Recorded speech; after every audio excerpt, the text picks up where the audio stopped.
All right, guys. It's early morning. It's really morning. It's not Manchester early, so I won't complain too much, but it is early morning. UFC 304 and Manchester just went down.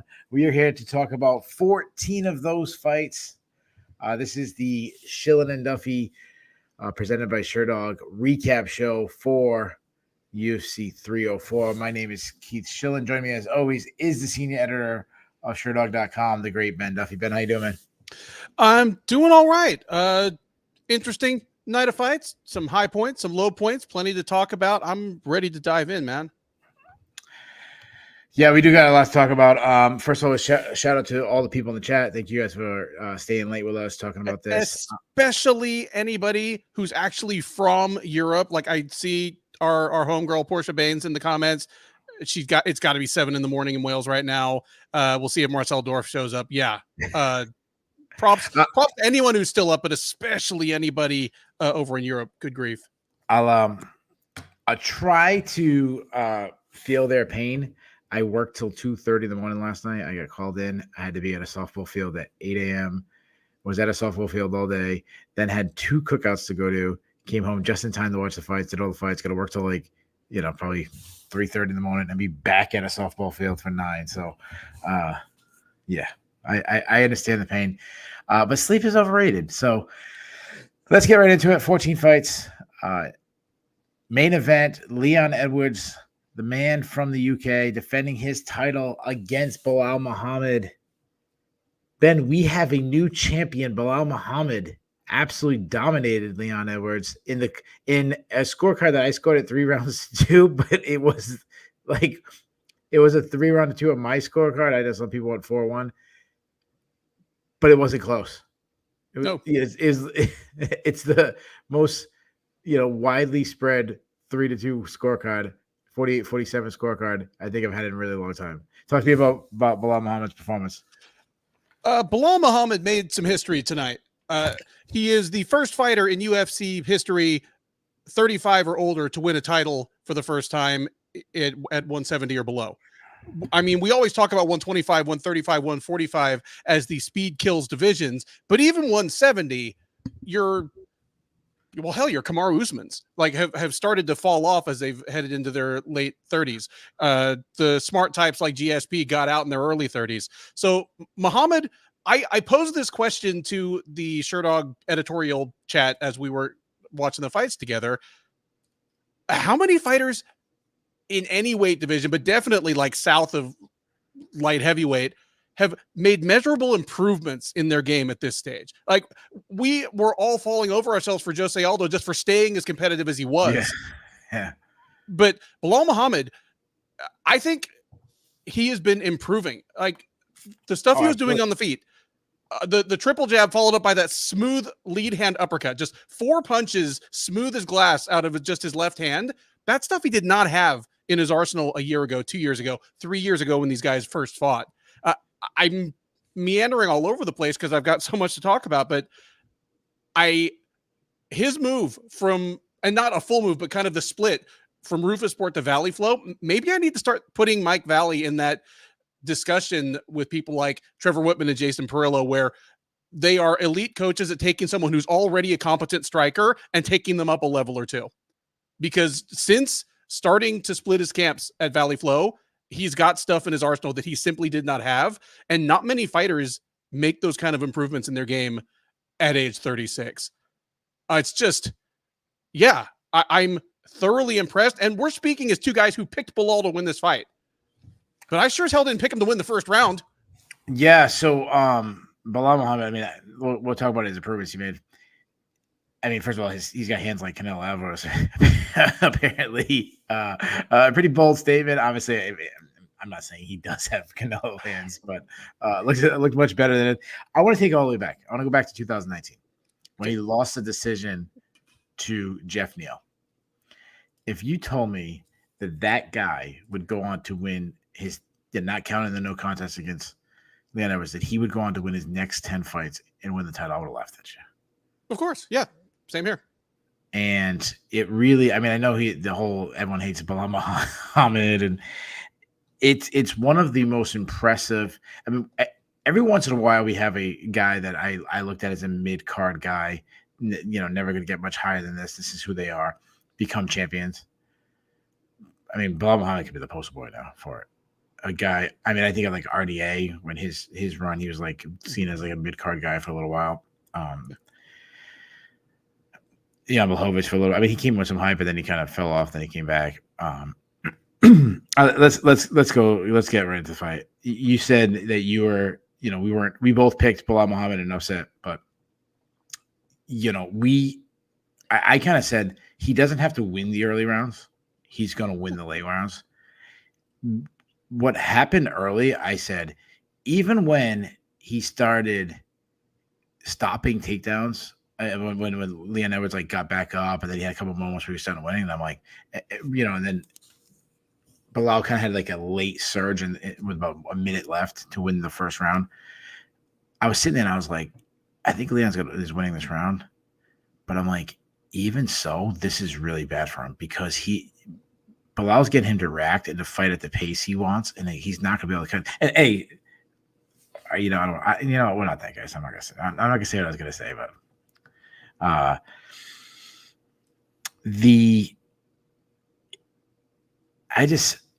he didn't even have to win those rounds. He just wanted him to work. And then when he started having him fighting at that pace already, I knew Leon was screwed. I mean, let's talk about his overall. His wrestling is so underrated. Talking about Edwards? I'm talking about Belal Muhammad. Okay. His opportunistic takedowns is as good as anybody. It's because he's not an NCAA top wrestler. If you take Belal Muhammad against like a prime Josh Koscheck in a wrestling match where they're bent over at the knees, the shake of the hands, he's in the wrestling dance, he gets teched in a minute. He gets pinned in a minute. Yeah. But the way he can disguise his entries with his striking is as good as anybody. Completely agree. That's the easiest time we've ever seen someone have taking down Leon Edwards. That's the easiest time we've ever seen someone have repeatedly walking Edwards into the fence by cutting off the cage properly. And it's going to be tempting in the aftermath of this to credit that to Edwards just having a bad night at the office. And we don't know how this will age. These guys might fight again after they each win another fight or two. If the UFC is stupid, they might fight again immediately. But I think at least part of why Edwards looked so pedestrian is that Belal was so good tonight. And you're right about the opportunistic takedowns, because his first few takedowns just seemed really the bread and butter. Like they didn't even look opportunistic because he did the same thing each time. He just walked Edwards to the fence, got him to bring his hands up with a flurry of punches to the head, then just bent over, grabbed a double leg, picked him up, scooped him, and tossed him down. But it's opportunistic in the sense that it is an opportunity that he created. Like he used his punches really, really well to set up his takedowns and had surprising success on the feet, I think, because Edwards was in such a reactive mode, expecting the takedown. It was brilliant stuff. Yeah, and it's something that we both mentioned, that his striking is severely underrated. Like he stays in your face. He just throws a lot of volume. He throws about 70%. He's not throwing swing fence. He just keeps you busy, keeps you reacting, gets you having to worry about that, and that sets up his takedowns. And then his pace and his takedowns, and then his control on the ground, which is even like I can keep saying underrated, is incredible. He has some of the best back takes in MMA. To think about, the second fight with Usman for Edwards, think about the Colby fight. None of these guys could take the back and control Leon Edwards for long periods of time like Belal Muhammad did, because he has one of the best back take games in all of MMA.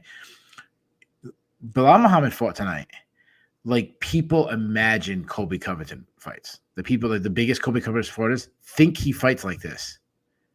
When he doesn't come close to fight like this anymore. He doesn't have the volume anymore. But that's how Belal Muhammad does, and it's absolutely incredible. It goes back to I will stand on this hill if it's my I'll die on this mountain, whatever this thing is, if I'm the last guy. The best tool in MMA is pace. I truly believe that. The guy who can fight at the highest pace. Now, I'm not saying that just because you fight at the highest speed, you'll win. Yeah. But I'm saying if we create a video game guy and I have I don't know, I get I got 200 points to spread out in different categories. I'm putting the pace up to 100. I'm putting volume and cardio up to 100. I completely agree, because obviously Muhammad has incredible cardio, but there are a lot of people in high level MMA with incredible cardio, but without pace, it doesn't become a weapon. Like, you don't beat people with cardio unless you can make them tired, and you can't fight Muhammad without getting tired, or you will just get overwhelmed. Yeah, there was a moment in the fourth round where Leon Edwards just won the third round, and Belal Muhammad came. It was absolutely brilliant. He never even you get that like second when they kind of meet in the middle, and there's like 4 or 5 seconds where you kind of like, all right, let's get ready.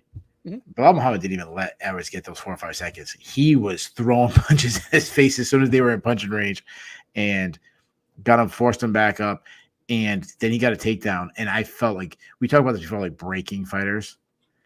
And I want to be very clear, like, because Leon Edwards is not a coward or anything like that. Like, the guy fights the baddest dudes on the planet for a living. But I like how you explained it about that point where it's just a frustration, like I think like a volcano that just erupts. It's just an eruption of frustration.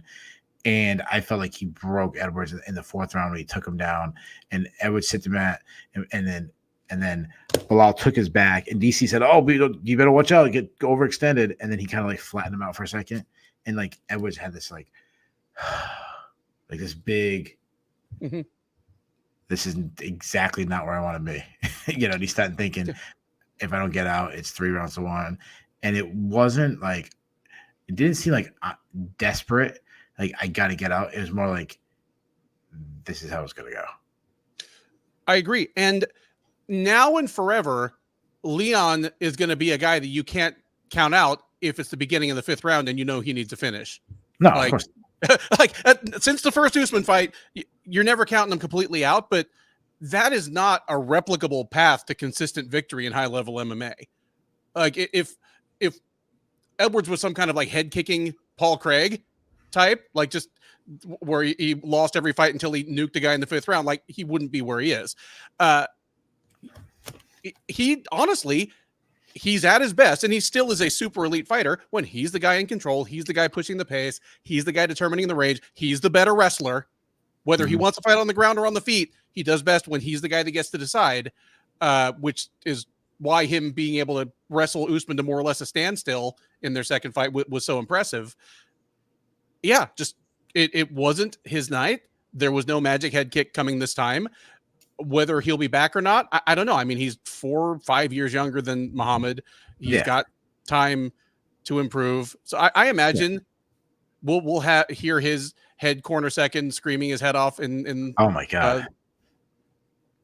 Like, I want that guy to be my alarm clock. Like when I got a Monday morning when I got to go to work and I don't want to hear anything. I just want him yelling at me, like, "Get up, kids, get going!" Oh.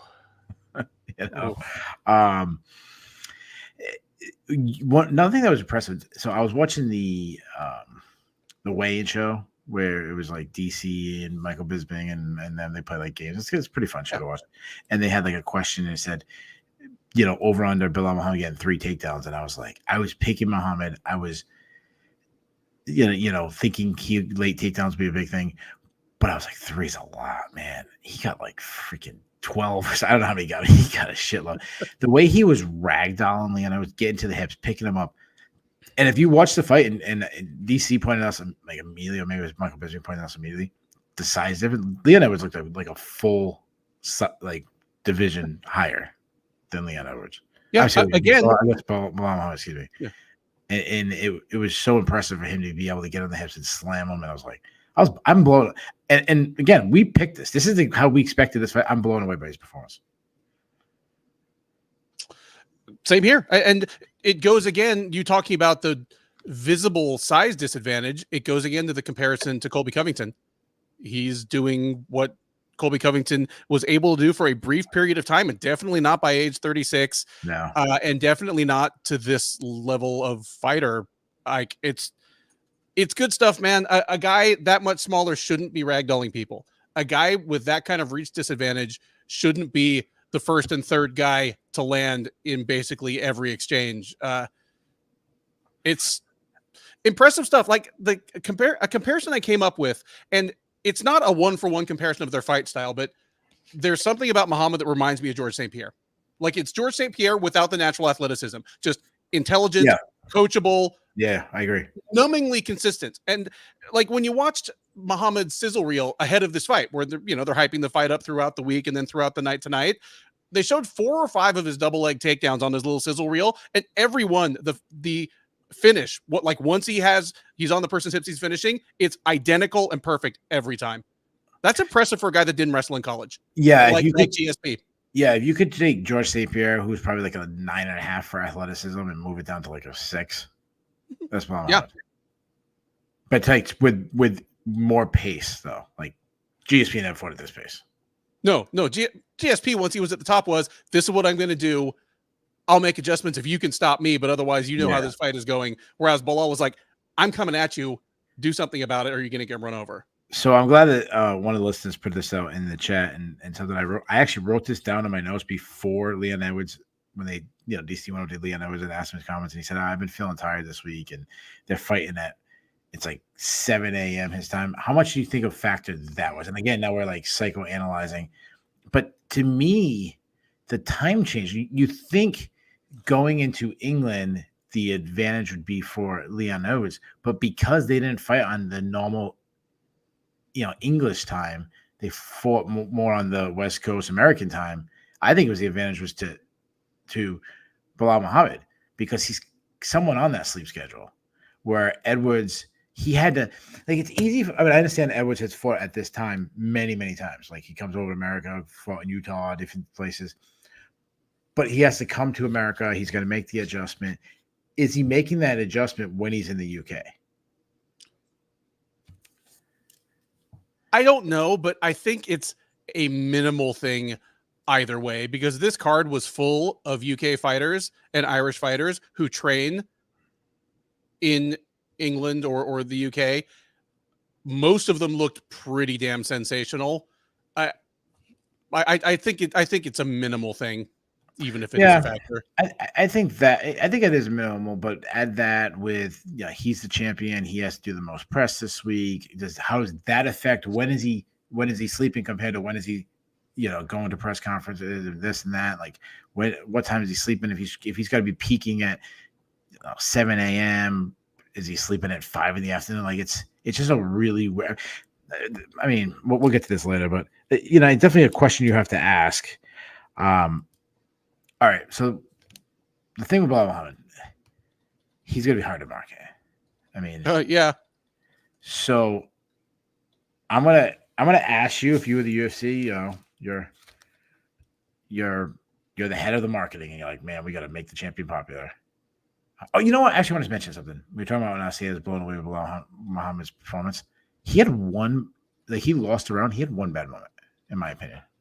He at one point in the third round, he had Leon Edwards back, and he was trying to throw the hooks in. He kind of over pursued it, and Leon Edwards was able to drag him and then kind of just take his back and control him.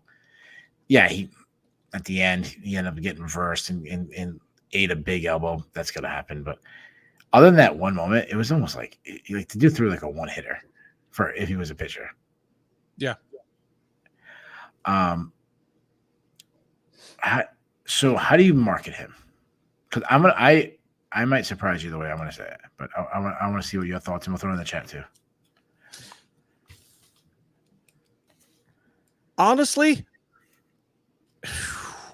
it's weird because of his stance on Palestine. There is a large section of the MMA fan base that's going to find him villainous. But at the same time, he's not a guy that's going to steer into that, because to the extent it's possible, he's pretty evenly spoken about this. He's like, my people are in a bad situation. My people are dying. He's not out there saying anything that's going to make a great soundbite. Yeah, he's not saying like anti-Jewish stuff. No, like, yeah, I don't think he has that personality. That was like the only. I'm glad that we were thinking the same thing, because I'm like, what else is about him? And I was thinking, I'm thinking like that bad press is better than no press. And I think about when we were in the Gulf War and go back to the 1990s, growing up as a kid in the 1990s, Hulk Hogan being the American hero. And during the Gulf War, the anti-Iraq, anti-Saddam Hussein, suddenly Sergeant Slaughter, like the all-American guy, was always like they got him beefing with Hulk Hogan. And they turned him bad guy. Suddenly he traded on the country, and it was like super controversial and political. And I want to be very clear what we're saying right now. Like, me and Ben are not picking sides. Like, believe what you want in the Israel-Palestine situation. Me and Ben don't pretend to be like. They've been fighting for a long time. Me and Ben on solving the peace. We're not solving that one tonight. But I think instantly there's a group of people that will, in obviously that region, but also in America and Europe, that will view Belal Muhammad as like a hero. Like, he's a guy fighting for the, supporting the Palestinians and free Palestine and all that. And then on the flip side, I think there'll be people that will. And I think most people would fit in the middle, where they view him as like, okay, like that's the people. What, I'm not taking a side. But there would be some people that would view him as like, screw him, standing up for those people and be on the other side. I just keep throwing that in everyone's face, the Palestine thing.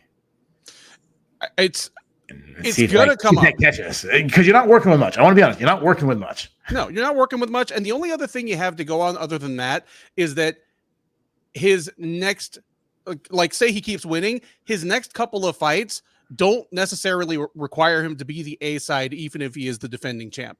There'll be a couple of settlable things. I mean, if a year and a half from now he's beaten Shavkat Rakhmonov, Edwards in a rematch, and someone like Ian Gary or Hamzat Chimaev, people are going to tune in, or they don't fucking love this sport. Yeah, absolutely. Yeah. And that's kind of what's next for this guy. Like there is a rogues gallery of really good fighters. Yeah. Just kind of backed up waiting. Yeah. It's just to answer apparently the Pope is in here. And the Pope is I think that's what's that, Pittsburgh Penguins logo. I have no idea. Yeah. Is that, I have no idea. I apologize. That's just like is he the least popular champ in recent memory? I don't know if he's the least popular champ in recent memory. Raquel Pennington is the current champion.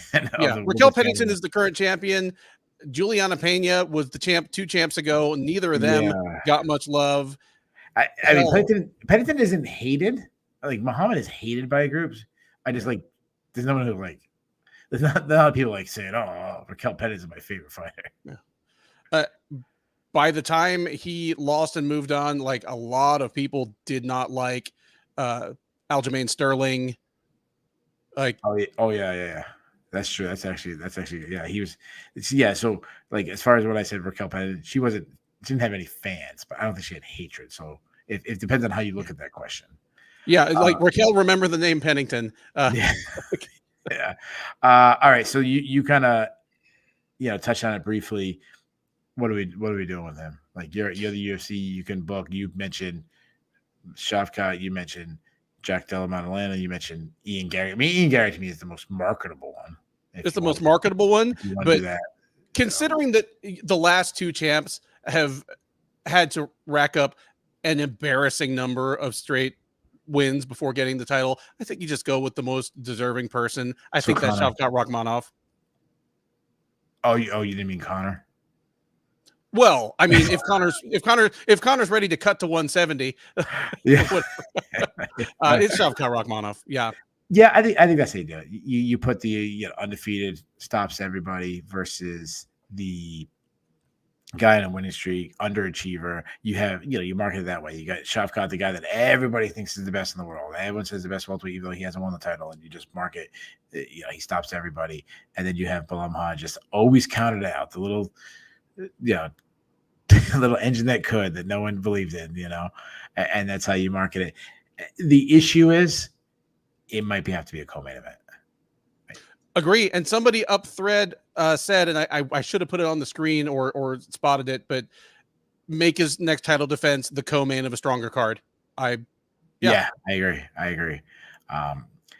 I mean, Muhammad will talk like he talked a lot this week, but it never comes off good. Like it's just kind of. I mean, him and Edge talking just came out so flat. Like not bad, but just. And the funny thing is, I think they really, really didn't like each other. So it's not even that it came off cringy because it was fake. It was real, and it was still like, okay, yeah. Yeah, it doesn't matter.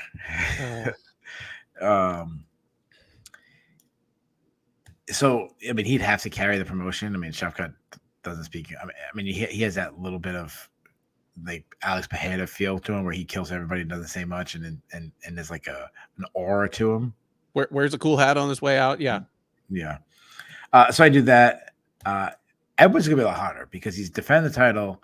Do you match him against one of these other guys that are in contention, like you mentioned, or would you match him up with somebody else? Is like, I think you give Edwards a chance to earn his way back because at this point, I don't know what the UFC is talking about right now or what Dana's thinking about, other than this is my worst birthday ever. But I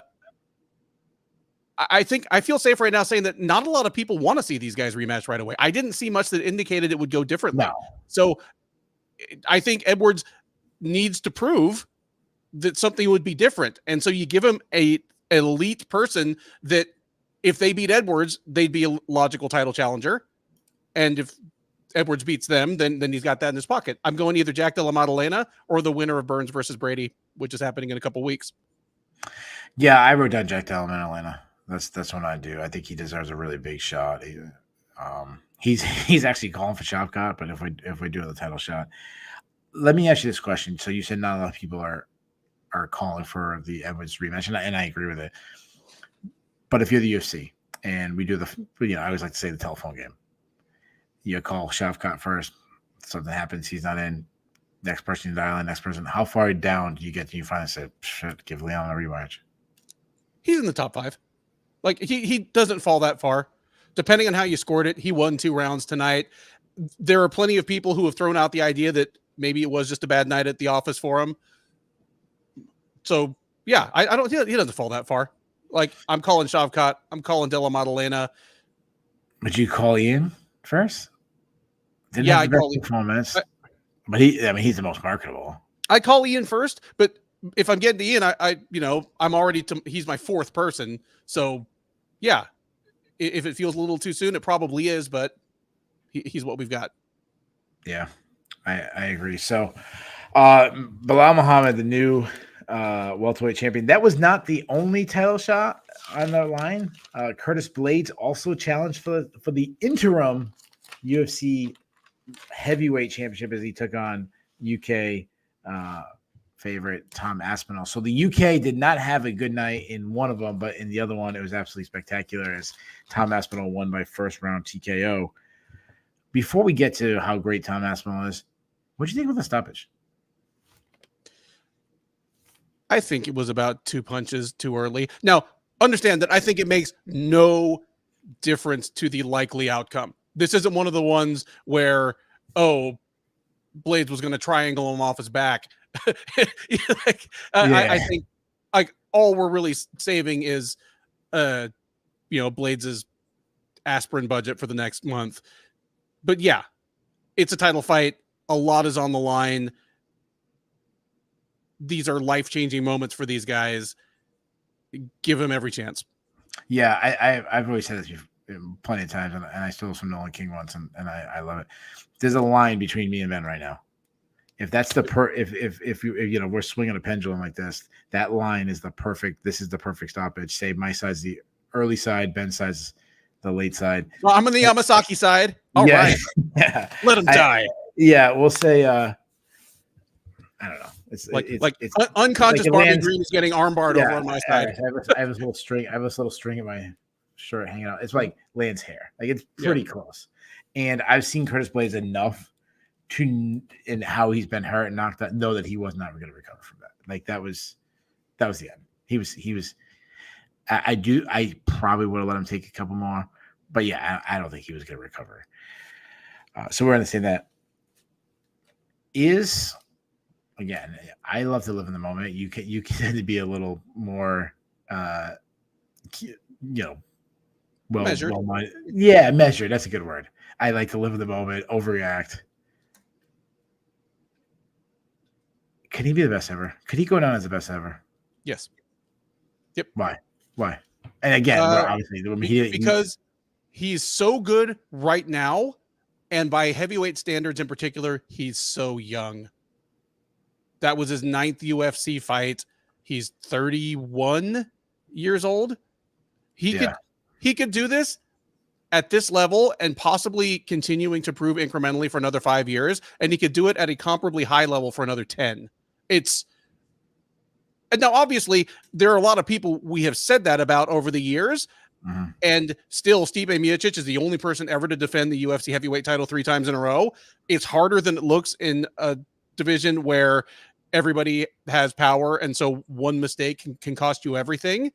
One injury can cost you everything.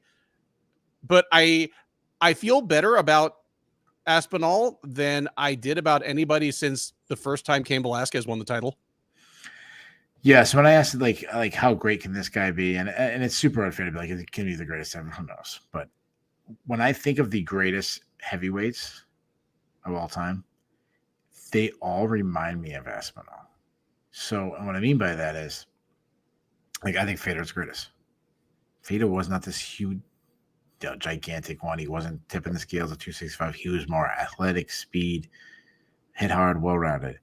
I think of Daniel Cormier. I think of Stipe Miocic. I think of Cain Velasquez. These are the guys I think of. And they were all like that. They weren't this huge. 230 to 245. Yeah, and I know he's like 255. He's a little taller and everything. But you get my point, though. Yeah. Like, he's not the biggest guy. He's a speed guy, an athleticism guy, well-rounded. So he fits that mold of guys. And I'm sure there's one or two heavyweights I didn't mention, but you get my point. Yeah. You know, we haven't had these guys who go on these down runs with this huge, massive guys. And that's what I like about him. And, dude, the guy is so freaking skilled. It's not that he's just winning. The run he's on, other than this, quick freak injury against Curtis Blaydes that he's already avenged that loss, in spectacular fashion. He's not just beating people. He's murdering everybody. I agree.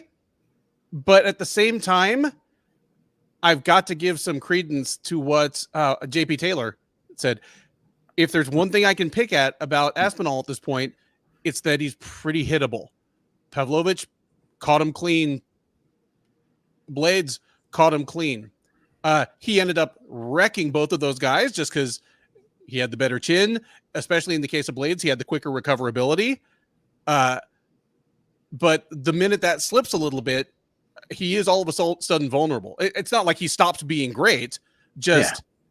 Right now, he's on this incredible streak, and at least part of it is riding on the fact that he's a young guy with a young chin and young reflexes. Yeah.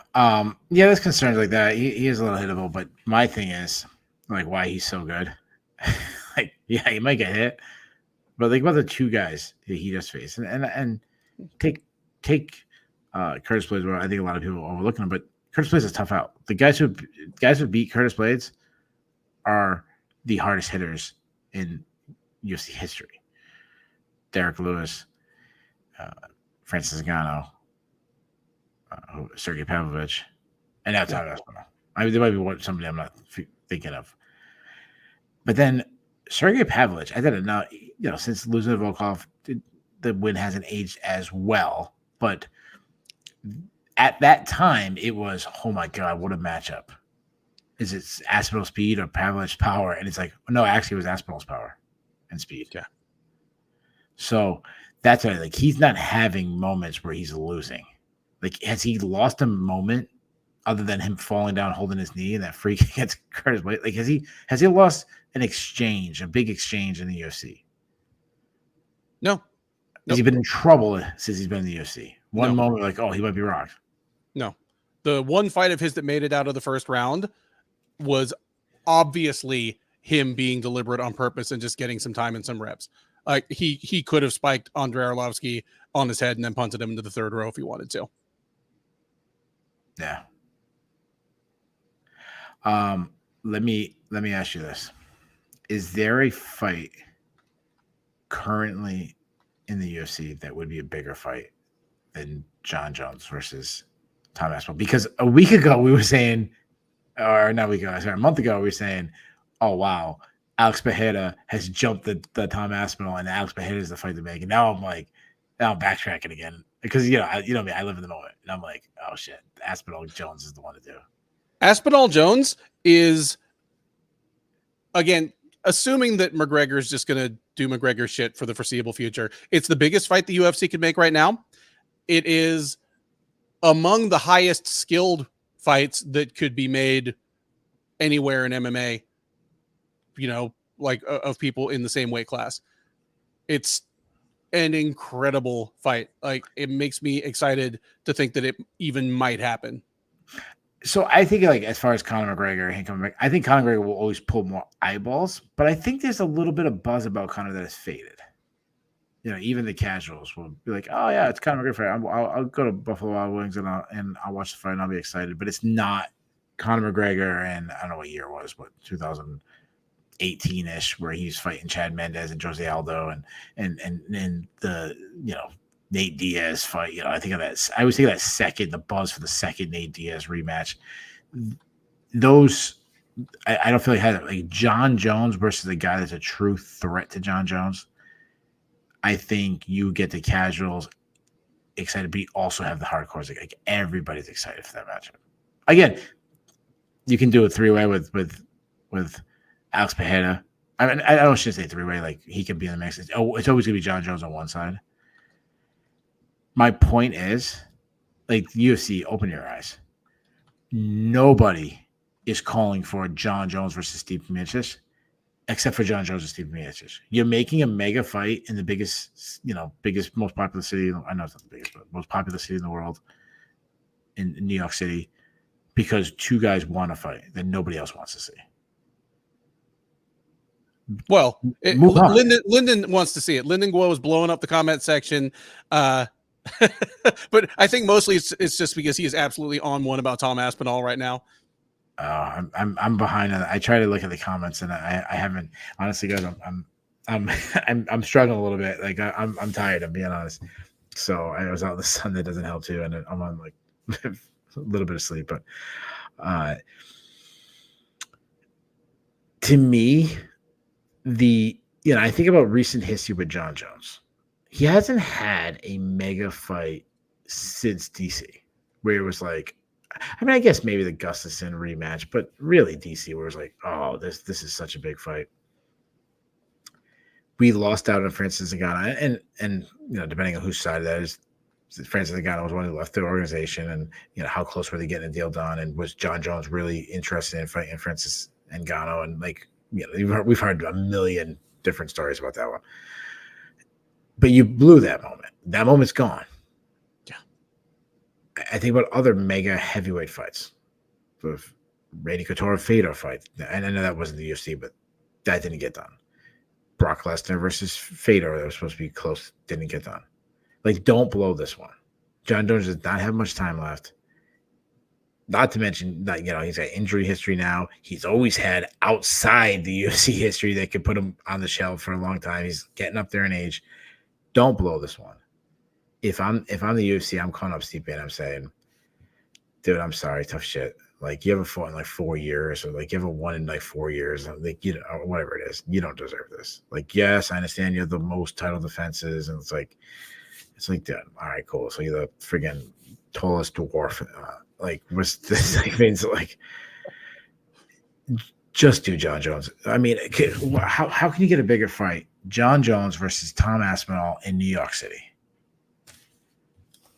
Just give life-changing money to Jon Jones. Where I know a lot of people are saying Jon Jones doesn't want this fight, and he's been on Twitter and he's talking everything but Tom Aspinall as an opponent, giving every reason why Stipe should be the matchup instead. And I'm not one of those guys saying Jon Jones is scared, but I think at this point of his career, could be calculated risk. And it's not even like, oh, I'm scared I'm going to get punched in the face by a big guy. He's gotten punched in the face by big guys for a living for half of his life. Yeah. I think it's just a very pragmatic thing. And it's something that life-changing money might change, because say you're Jones and you're like, okay, realistically, I think I'm going to fight 3 more times. And depending on whether I'm champ after the first one, the second and third are going to pay me $7 or $8 million a piece, or 1 or 2. Yeah. Like his next fight is super, super important. Yeah. I don't think we even get that many. I really think he might be one and done. I mean, if he beats Stipe in New York City, you know, I know he's not from New York City, he's from upstate, but still, your home state. He's from Endicott. It's so yeah. I mean, like you're in your home state and everything. Like, just call it a career. Which is why, I mean, I don't know what the number that gets it done, but just do it. Throw him the most unbelievable deal. Make him an offer he can't refuse. If not, like, I want him waking up with a friggin' horse head in his bed. Like, we got to get this freaking deal done. So Tom Aspinall is such a likable dude. Even his call out is like charming in a way. Like, Jon Jones, I have nothing against you. Like, no one says that. He goes, I just think I can beat you. Like, it was brilliant. Yep. That said, like, go get yourself a media manager, you know, a social media manager, and just nonstop talk about Jon Jones. Make videos for him to show up to places. Go straight Club Lang in Rocky 3 and get yourself this fight. If you really believe you can beat him, you need this fight before he retires. I hope we get it. I don't know if trying to turn heel will work for him. I mean, just being confident or respectful is so baked into the cake there. I mean, his dad is in his corner. He's like literally a lifelong martial art. Like his dad's a jiu-jitsu coach at Team K-Bon. Like, I'm not saying he has to like disrespect him, insult him, and because there's definitely something about being genuine, but just show up, man. Be like, dude, I'm here. I want the matchup. Like, I want to fight you instead of Stipe. Like, let's do it, man. Let's be honest. We're the two best guys in the world. Let's give the fans. You can do that. Let's give the fans what they want. We're the two best guys in the world. You know, what do you think the percentage of we get that fight? I'm not saying that in New York City. I think that's like freaking 1%. But just for being realistic, 20-25%. I'm not super confident in it. I think you might be right. I think Jones might just fight one more time. I think at best he fights 2 or 3 more times. And like I say, it's going to be in an environment of carefully managed risk.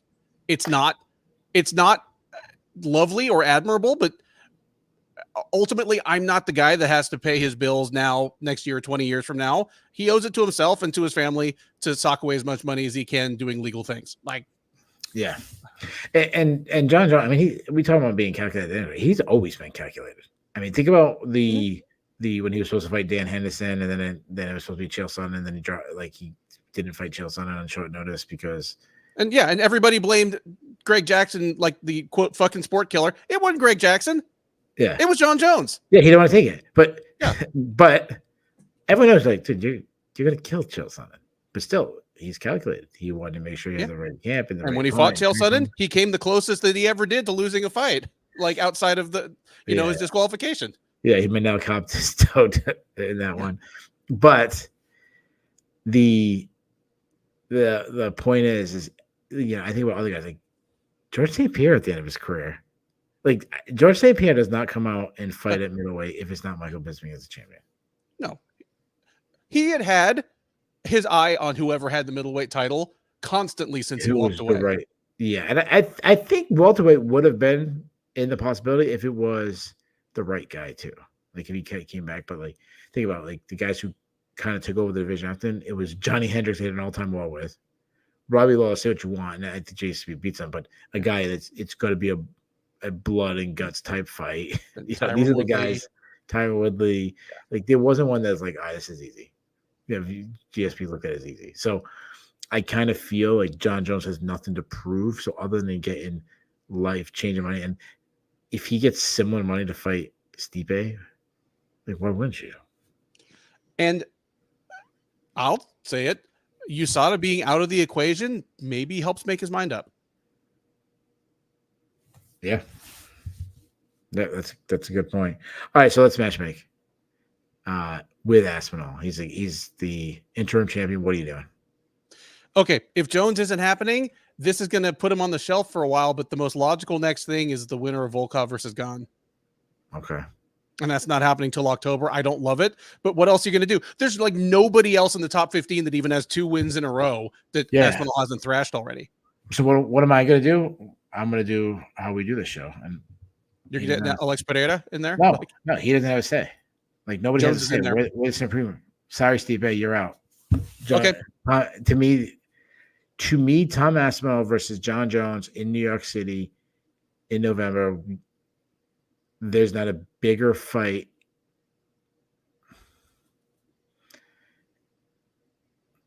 I mean, I might be living in the moment, but probably since Conor and Habib.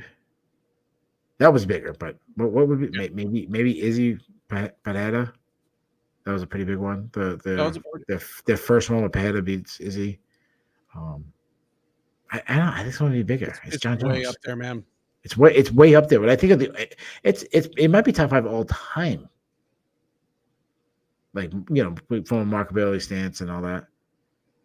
I'm completely, and I'm in report.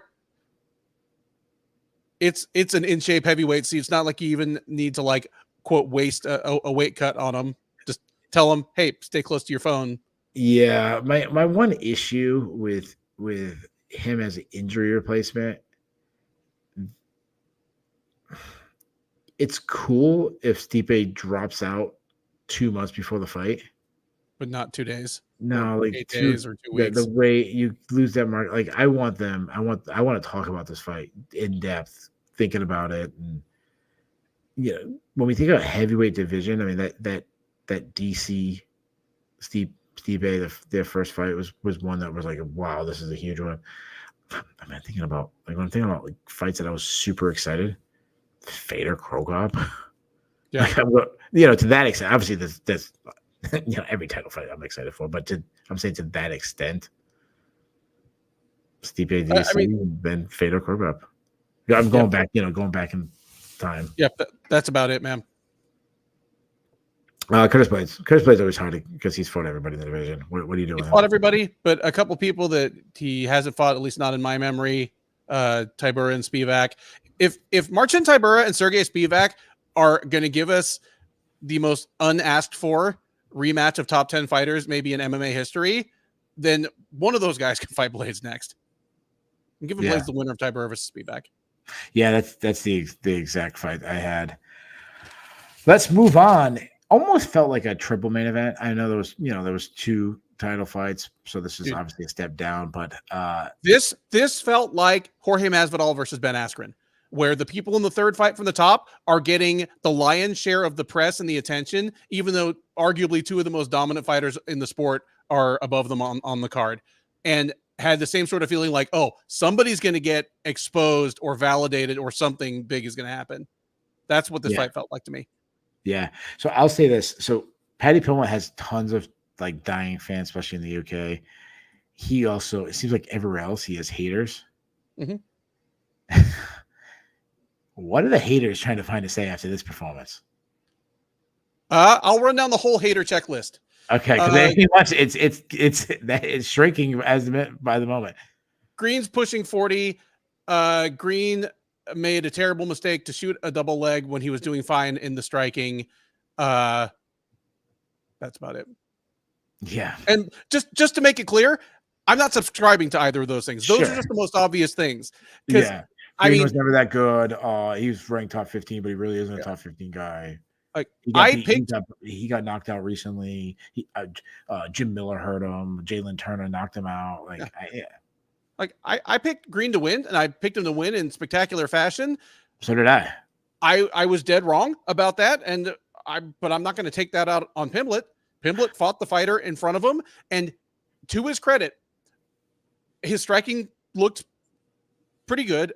I still not sold on it. His ground game looked better than it has in his UFC run yet. Whether you think it was a tactical mistake by Green to take him down, once he did, Pimblett was not scrambling. He was locking shit down.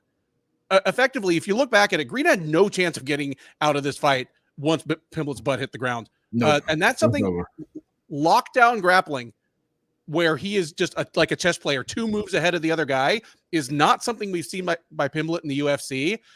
And it led to the gruesome finish where Green was all the way asleep and getting armbarred before Lucas Masaki knew he was out. He's lucky he went out from that triangle, because if not, Paddy probably would have broke his arm. Yeah. So it actually worked out from that. They realized, oh, he's out. I want to pause on this for one thing. So there's one question I wanted to ask you about Jon Jones versus Aspinall. I want to go back for 1 second. All right. Who would be the betting favorite? Aspinall. Yeah, I'm not sure. But the point is, when was the last time we said we weren't sure if someone was favored against Jon Jones? That's my point. They even have to think about it for a second. And if he is the favorite, it's still probably pretty close. You know. Back to this one though. Yeah, I mean, people always say, oh, he's not a good striker, and the face everybody good, and they can still say that, but you can't deny that he is super slick. Now, I think Green made a terrible mistake just shooting on him. I didn't understand that. Like I don't know if it was more instinctive because he got his leg kicked and he was kind of falling over. And he kind of dove into the legs. Like I don't know if that was just instinctive and he didn't really kind of meant to do it. But once he did, I mean, he was a little fly in a spider's trap. He was not getting out. He was not getting out, and he was doing some of the right things. He's not a dummy on the ground. He's a good wrestler. He's a perfectly competent grappler.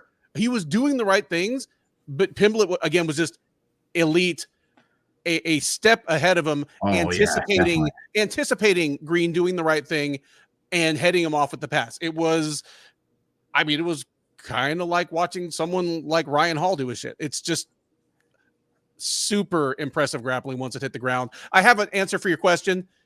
UFC 94, January 31st, 2009, Stephan Bonner. That's the last time Jon Jones was an underdog. Stephan. That's a good trigger. He wasn't an underdog to Shogun? No. He was a minus 215 favorite. Oh, wow. He opened around a 2-1 favorite. It jumped around a little bit. He ended as a 2-1 favorite. No, the hardcores were like, it's too soon. You guys don't even know about Shogun. I remember the original Sherdog roundtable was like, it was like TJ DeSantis and Jeff Sherwood, a couple of them. And I mean, I called them up way back in the day when Jon Jones first was coming to UFC. I'm like, yo, this guy's special. I've seen him recently. This guy's going to be like an all-time great. And they all like, what? But then, I don't know, a year or so later, he's fighting Shogun, and they all were taking him. I called him up, like, guys, you guys don't learn. Jon Jones going to murder this guy. But I thought he was like the underdog. And I was like, still today, my very best call ever is the Jon Jones one. His transitions on the ground, like what you're saying, like he was so far ahead, he threw that triangle up so fast from a strange angle, but still managed. As soon as he lost the guillotine, he was right on that triangle. And I was like, wow. Like he timed Bobby his head popping out. I mean, it was so good. So my question is, it's 8 wins in a row. We both picked Bobby Green to get smashed.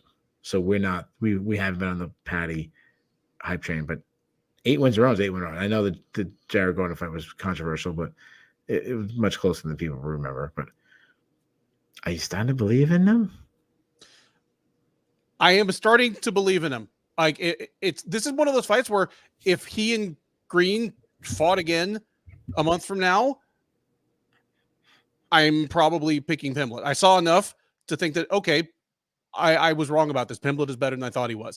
I'm still a hater, or at least a doubter, in the sense that as I look up the lightweight top 10 or 15, I'm not seeing many obvious wins for Pimblett, but he has absolutely earned the chance to try.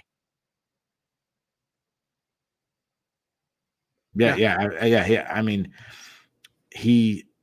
like I said, the haters are going to have a hard time because if you want to hate on him for getting a close decision against Jared Gordon, go ahead. But I mean, his performance tonight. So like, I kind of sit there and I'm like, is this the guy he is? Is he rising like this, or was this just a great performance, great opportunity? But there's some things you said that Bobby was struggling to get past his range, the size. I know it wasn't this. Yeah, they're still in the filling out process and stuff, but he has a style that if you make a mistake, he can end you. Yep. And I love that. So, while we're living the moment, we're talking about big stars. Let me ask you this: could Paddy become the UK's version of Conor? Can he Yes. reach? You think he can reach that level? Okay. I don't know if he can reach that level because literally nobody has. The other biggest stars in MMA history, GSP, Lesnar, Rousey, they're all a tier below Conor, even Rousey. So I'm not saying he could, but could he become the UK's answer to him and at least join that next tier? Yes. And I think he's getting sneaky far along that path already. Oh yeah, he's a megastar in the UK. Absolutely. Like I mean, him, the Paddy the Batty chants and his song where he's waving his hands like this and dancing. That was louder than Aspinall's entrance. That was louder than Leon Edwards' entrance. I mean, that was their big moment. Like they were partying, they were having fun. I'm telling you, man, this was the Askren versus Masvidal fight of this card of this year. Just kind of stole the show a little bit. Yeah, so he afterwards he called out. I mean, he he called out his haters and suck this and what are you gonna say now? I love how you pointed like, are you going to move the goalpost? Like I like that expression. Like what you gotta start saying the body wasn't good. Then he calls out Moicano. Right call or bad call? Well, he admitted it was like, well, I guess you need to get past Benoit Saint-Denis. I like it from a clash of personalities standpoint. I don't really like it for any other reason. I don't think Moicano was that much of a step up in competition, if at all, after Green. Like Moicano's kind of on a similar path to Green, where he was a middle of the road guy for a long time, who has leveled up in the last year or two because of some high visibility wins. If he beats Saint-Denis, it does. I mean, I know the press you'd get for fighting Paddy is huge, but when you say he wins, if Moicano beats Saint-Denis, he has some choices to make. Do I accept the call out from Pimblett and kind of get a cash out fight, or do I say, okay, I need to be fighting in a title eliminator? Yeah. I'm that close. Top 5 guy. Yeah. That's the issue I'm seeing. I was looking at him and I had such a hard time finding a matchup for him because, the guys who are in their range, I'm like, you just be Bobby Green. You need a name. Like, you can't just be a guy who's talented in that range. You need a name. And then I started going through the rankings as he was available. And then it was like too big of a step up. It was like Dustin Poirier, Justin Gaethje. And I'm like, wow, that's not get crazy. So I'm like, you know what? Just fight Moicano, win or lose. Like if Moicano wins or loses, fight Moicano. And I try to do it in England. I want to get him in the headlining fight in England. I've got something sneaky. Like usually you're the one who's like, I'm the boss of the world, and I don't really go that far down that track. But you already kind of hinted at it. I'm calling Michael Chandler and I'm saying, look, dude, Conor's never going to fight you. The next best thing, look how much Pimblett stock has gone up while you've been waiting for Conor. Okay. Like you want a big money fight? Let's put you in a pay-per-view. You'll be the bad guy because we're going to put it in the UK, and I'm doing Chandler versus Pimblett. Okay. I don't hate that at all. Competitively, it's interesting. The personalities that make it interesting. Yeah. Because Chandler loves to be like just the all-American family guy, but if you start talking shit on him, he will come down to the gutter with you. Yeah. Like just ask the Pitbull brothers. He fucking hates those guys. Like, I don't hate that at all. I don't hate it at all. I mean, I would feel so bad for Chandler though. The poor guy's been waiting forever. Eventually you gotta just say, all right, dude, I can't wait anymore. I mean, it's 4 a.m. The bar's been closed. Chandler's standing outside waiting for this Irish girl that gave him her phone number a year ago. Yeah, sometimes you gotta realize you got to get in the last Uber with whoever is walking out of the bar right now. And thank your lucky stars that it is Paddy Pimblett. Yeah, he's buying drinks for the girl at the bar that isn't interested in him, and he's not realizing that all the other guys are taking the girls that are the right girls to go up to. How about this one? How about Paddy versus Chandler on a McGregor Diaz 3 co-main event? We'll see if McGregor is fighting again, then my whole thing falls out the window. I'm still living in like 2016 or whatever year it was. Let's do Bobby Green. I think he still talks enough and like he can get people over. I'm doing Bobby Green versus Gene Silva. That run that guy's been on, willing to fight all the time. Like give him a name. I know he's two divisions, but him and Bobby Green. I'm okay with that. My thought is Green is probably peaked competitively, but he's still very good. You use him to build up someone who's on a good win streak on his way up. Gene Silva is definitely one of them. I was thinking the Gamrot Hooker winner that's happening in a couple weeks works for me. It's a shame that he already beat Nasrat Haqparast because Haqparast has won 5 straight fights since then and looks great. Otherwise, he'd be the exact kind of guy. But I'm just as good with Gene Silva as any of those.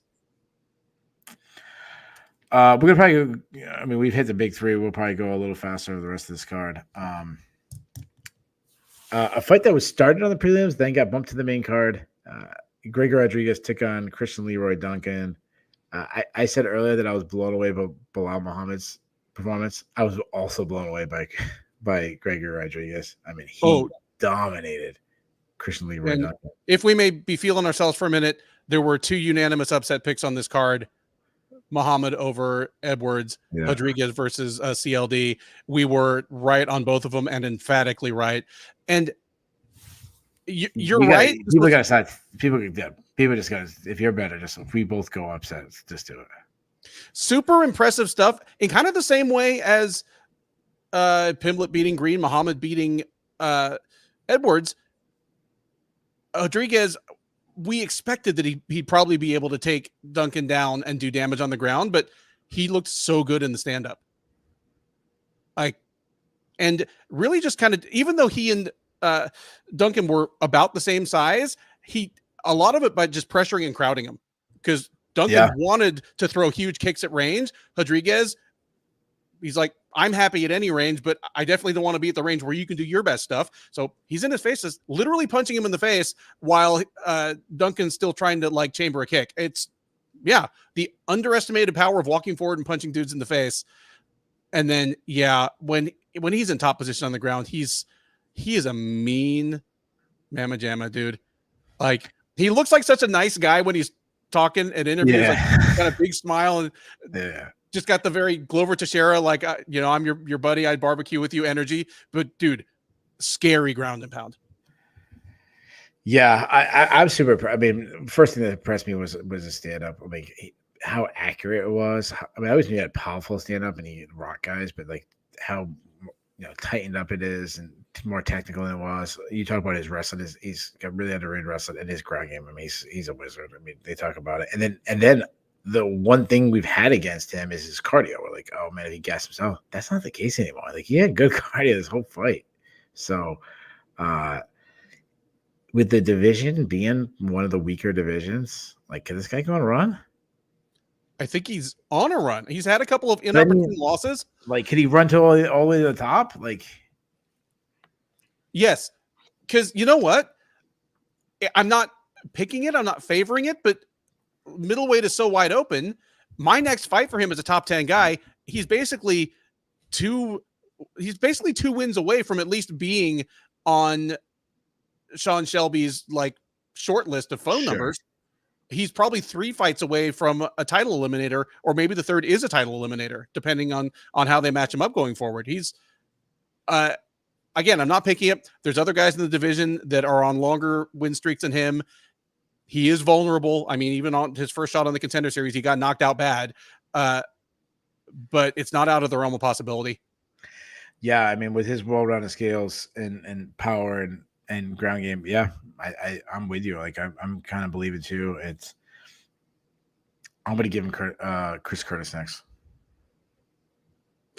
I like that. I don't know if it's higher right now, maybe the same territory. I was thinking Jack Hermanson.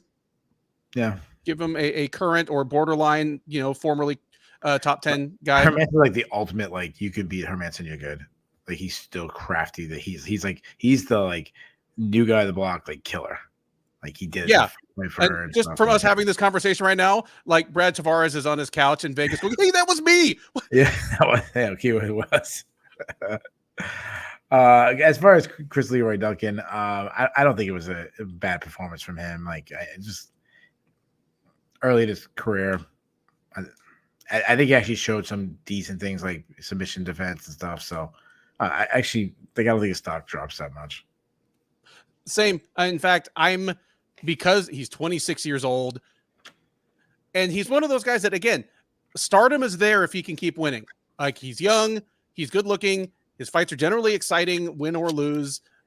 He puts together a hell of a highlight reel. I'm putting him in against people that have some kind of name value, but are winnable fights, and just giving him a chance to keep developing. I'm giving him Eric Anders. I think at this point, I mean, yeah, Anders is so faded. Sure, that's a good matchup. I think he's one of the most faded guys that we can still remember him having like headline to fight night. Oh yeah, yeah, Leo the Machina, yeah. So before that, opening up the main card, Arnold Allen took on Giga Chikadze, with Arnold Allen winning unanimous decision. How did you score the fight? I believe I gave 2 rounds to Allen and 1 to Chikadze, but the Chikadze round was close and the Allen ones were not. I mean, if I scored it at 29-28, this was a dominant 29-28 for the winner. Allen I thought the first 2 rounds were close. I gave the first one to the Giga. It was close. I thought the second one was fairly close. I did give it to Allen. I think he landed the best shots, and then I gave Allen the third. Yeah, let me look at I think the totals, if you're looking at striking totals and stuff, I think they probably look pretty close. To me, it was the optics. The optics was not on Chikadze's side. He's backing up the whole time. Allen's the one pressing the action, back him up. There's a lot of things about backing up that stuff. One, it's harder your cardio. 2, it also zaps your power because you're naturally backing up your opponent away from opponent. Allen, was just using pressure, throwing it straight left. The thing is, like, his performance, to be able to stand and strike with Giga Chikadze for 15 minutes and win a fight is very impressive. So, like, his performance, I give like a B+, but his strategy, I give like a D. Why? Like, why take the long road when you could just probably wrestle? And Allen's a good wrestler. Just wrestle Giga Chikadze and make it a much easier win for you. It was the least TriStar Gym game plan I've ever seen from a TriStar fighter, because, and it's funny, I said this on the preview. I was like, if you've got a clear route to victory against your opponent, Firas Zahabi might be the ultimate guy to just drop a game plan for you that manages your risk and gives you the best chance to win. And nope, Allen decided, I'm going to get in pretty much a pure striking battle with a former champion kickboxer for most of 3 rounds. No, I did give Chikadze the first round. I thought that one was pretty competitive. I thought Arnold Allen kind of pulled away as the thing went forward, but it's the thing. Yeah, on some level, it was a strategic, like, it was a questionable strategic decision to spend so much time in the stand-up, but then at the same time, they clearly watched the Cater fight, and Chikadze has not improved in his ability to deal with somebody walking him down and push and throwing punches. Like, Chikadze, to me, has a lot of the same strengths and a lot of the same liabilities as very early Edson Barboza. Like Barboza, 2010, 2012 era Barboza were sensational kickboxer, but the route to slowing that down was very obvious, especially once kind of the Michael Johnsons and Donald Cerrone's of the world got a hold of him. Yeah. I think it's a really good comparison. So Allen, he's been in the division a while. He's been the top division. He's fought a lot of guys. He made a couple call out in the most like Arnold Allen way, like a nice way. Like, yeah, I want to fight someone really good. So these are some names that I'm interested in, but like very respectful. I think he mentioned like Brian Ortega, Yaya Rodriguez, and I mean, sign me up for any of those. I think he left one guy's name out, and he didn't mention Alex Volkanovski. That's the matchup I'm doing.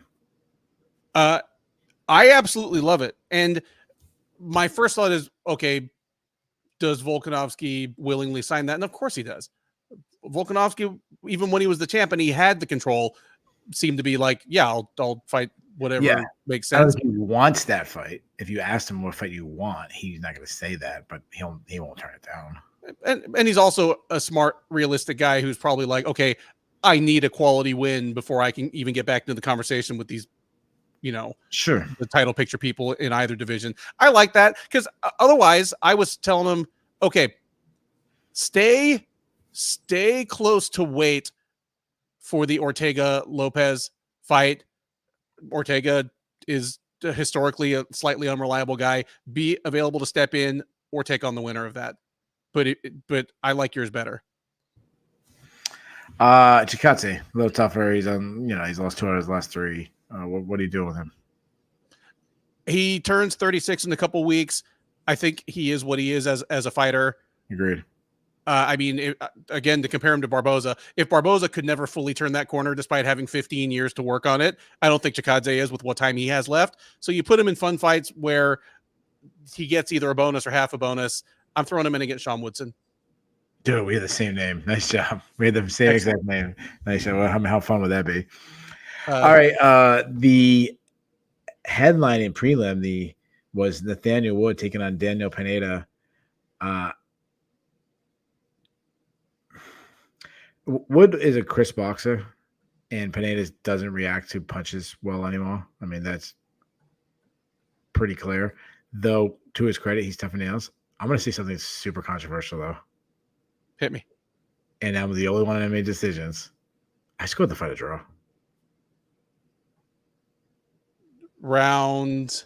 I gave 1 and 3 to Pineda.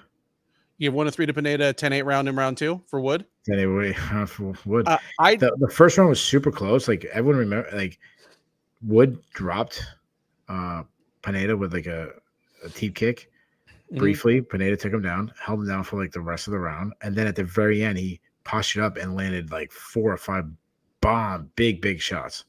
Yeah, and I'm like that with the top control on that, and then Wood beat the shit out of the second.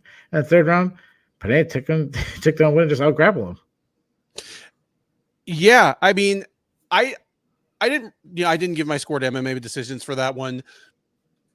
I'm fine with a draw there. I mean, I was the only one. Everybody else went like 29. And you know what? I think it's because it was easy to give the first round to Wood on the back of that knockdown. But if I rewatch it, I could see flipping that one to Pineda, and then all of a sudden I have it a draw as well. Here's the thing. I mean, you picked Pineda in the significant upset. I was too chicken. If Pineda had won, I probably wouldn't show my face in any local gyms for like 3 months.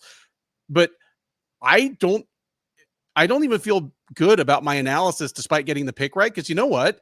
My analysis was based on Pineda's durability just being shot.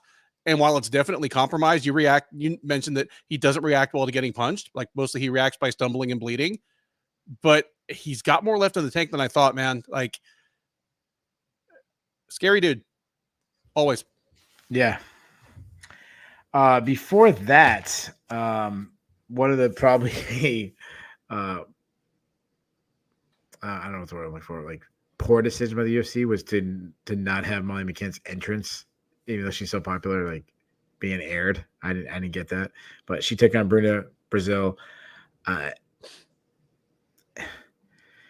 About 10 seconds in the fight, I ended up picking Molly McCann, and I'm like, I'm not confident. I'm not high on Molly McCann's skill. I like her as a person. I love her personality and everything, but her skill, I was like, 10 seconds of the fight, and I go, what a bad choice. Brazil's going to beat the shit out of her. And boy, did she ever. Like, what the body work in round 1 is incredible. Nasty. Like, I'll save parts of that for Dude Seriously. But as far as Bruna Brazil's performance, it looked for a minute like Molly McCann wasn't going to get out of that first round. No, I know. She was dropped 3 or 4 times. You can go 10-8 there. And some people did. It's the time-honored way to circumvent when somebody has a great chin. Yeah. Like, it really is. Like, her nickname is Meatball because her head is round and red, and she's got this indestructible chin. You wreck her to the body. Supposedly she's at a restaurant that served meatballs or some bullshit. Yeah. Yeah, like it was because she was a little chubby when she was up a weight class. Yeah. Portia Baines is all of us. We all want to support Molly, and we all recognize Yeah. she's just not that good. She's not good. I mean, she's pretty good at pressure, but that's about it. And I know it's unfair for me to say, like earlier on, I said pressure is the best.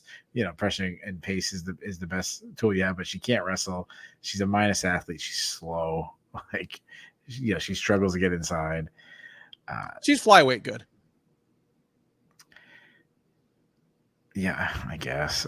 Like, I don't know if she's even that good. I think she should just be like Paddy's like hype man. Well, it's a shame, if she'd won tonight, then when Paddy won, she would have been in there within 30 seconds carrying him around the cage, like drinking beer together, but no such luck.